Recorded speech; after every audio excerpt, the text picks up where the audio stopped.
On commence par laver nos tiges d'un cuir avec assez d'eau pour enlever tous les petits dépôts de sable ou de terre qui se seraient accumulés sur nos tiges.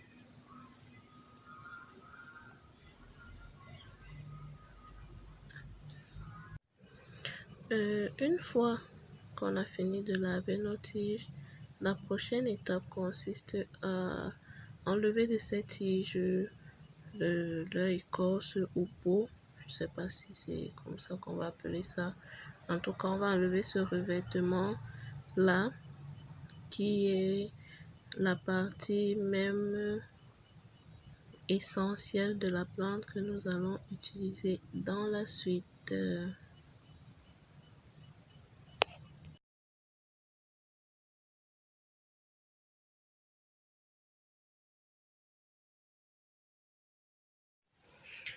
Voilà donc comment ce revêtement se présente.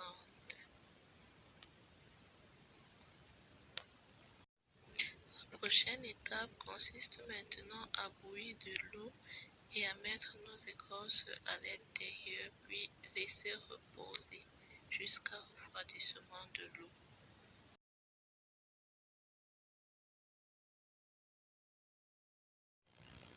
20 minutes plus tard et notre eau est encore assez chaude. Alors pour aller un peu plus rapidement, nous allons la tiédir.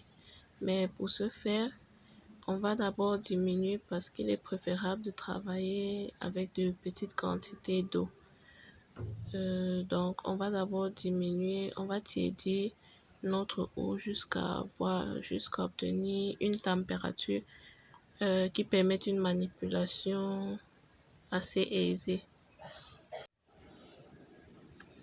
Et une fois qu'on aura atteint la température idéale qui permet la manipulation, on pourra donc procéder à l'extraction de notre gel de cuir.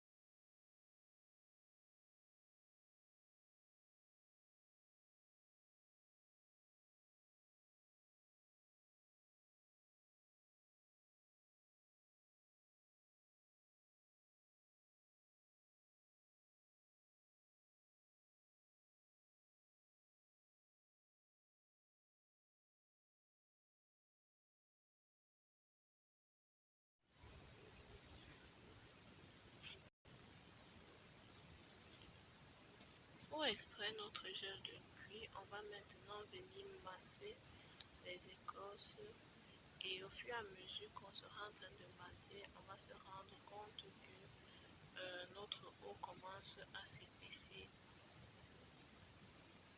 Ici, si on se rend compte que les écorces sont tellement grosses que la manipulation est difficile, on peut les diviser encore pour que la manipulation soit beaucoup plus facile.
À ce niveau-ci, on se rend compte que notre gel d'un cuir s'est déjà bien formé.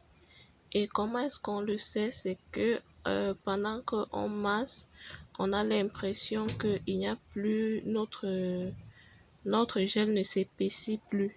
C'est à ce moment-là qu'on sait que on a atteint la meilleure consistance possible. Mais cela ne veut pas dire que nos écorces ont tout donné parce que après, on pourra encore les presser dans une eau, dans une autre eau pour voir si effectivement on a enlevé tout notre gel. Donc, une fois qu'on voit qu'on a atteint la bonne consistance, on va enlever nos écorces et tamiser et filtrer notre gel pour la suite.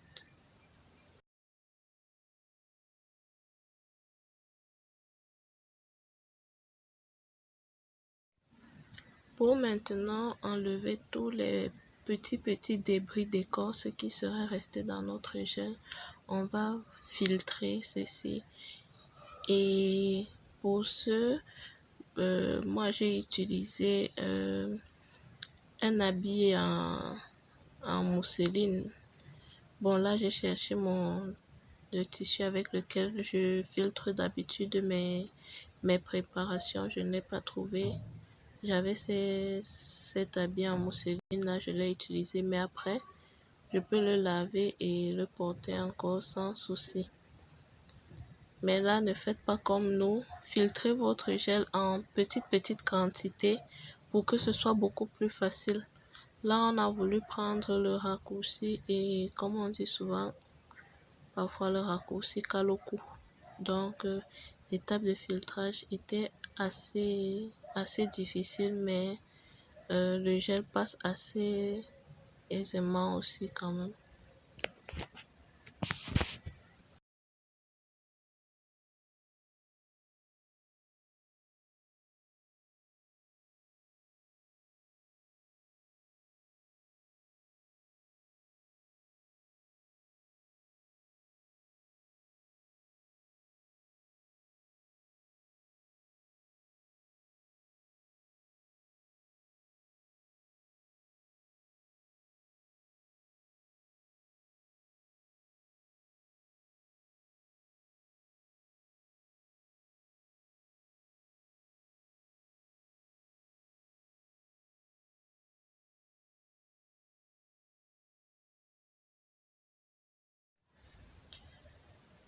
Une fois la filtration terminée, notre gel de cuir est enfin prêt.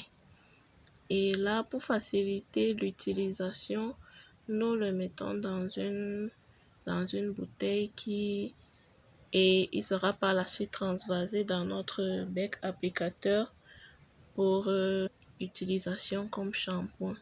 Vous voyez bien ici que pour embouteiller, on y va en petite quantité.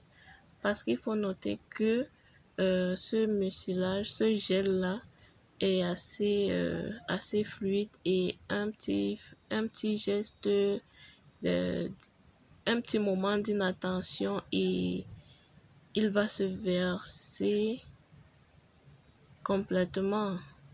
Donc, il faut y aller doucement pour le maîtriser, quoi. Et voilà, notre shampoing est prêt.